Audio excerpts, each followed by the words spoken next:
Ya, baik, masih pada settingnya itu Setra Gandamayu ya.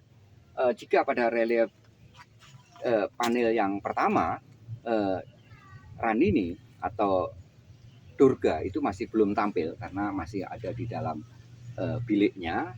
Nah, pada panel kedua itu Durga sudah keluar dari rumah tinggalnya. Inilah Durga. Jadi tergambar demonis ya. Wajahnya berwajah keraksasaan, tubuhnya tinggi besar, ukurannya lebih besar dari Kunti ya. Rambutnya panjang dan gimbal gitu ya. Gimbal ya. Ini tampak sedang menuding ke arah Ranini. Jadi tangan kirinya menuding ke arah Dewi Kunti yang masih tetap beranjali mengaturkan sembah ya. Nah, Durga diikuti dengan dua pengiringnya, dua semacam punakawannya, tapi juga berbentuk raksasa. Nah, jadi ini raksasa perempuan ya, masih terlihat ini raksasa perempuan. Nah, inilah rumah tinggalnya. Eh, Sumur Senggotan masih tampak.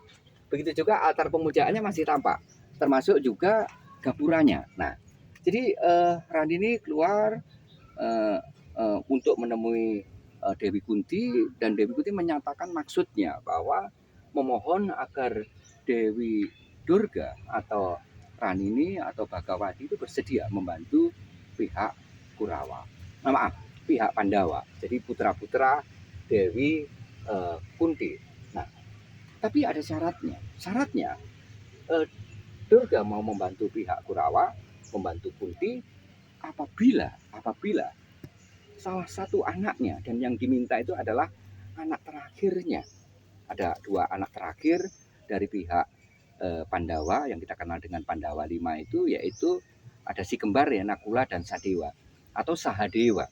Yang diminta itu Sahadewa itu sebagai eh, media korban untuk mengembalikan dirinya ke wujud aslinya. Jadi dalam kutukan itu eh, Dewi Parwati atau Dewi Uma yang dikutuk menjadi Durga itu bisa kembali ke wujudnya apabila diruat. Dan ruatan itu membutuhkan sacrifice, membutuhkan korban yang berupa manusia. Ini human sacrifice, pengorbanan manusia. Nah, dan sacrifice-nya, korbannya yang diminta itu adalah anak terakhir. Ya, padahal di Jawa anak terakhir itu yang paling dikasih dari seluruh anaknya. Orang Jawa menyebut ganti laning ati. Nah, oleh karena itu karena persyaratannya itu demikian beratnya, mula-mula Kunti berkeberatan untuk memenuhi prasyarat itu karena yang diminta sebagai korban itu adalah anak laki-lakinya yang terakhir, yaitu Sahadewa. Nah, belum menjawab. Akhirnya Ranini memutuskan untuk kembali meninggalkan Setra Gandamayu ke tempat kediamannya. Nah, ini terlihat pada panel yang ketiga Dewi Kunti sudah meninggalkan Setra Gandamayu dan Gandamayu ya. Nah, ini adalah pagarnya ya, ini gapura, ini pagarnya. Pagar sering kali dibaharkan dengan pahatan miring macam ini.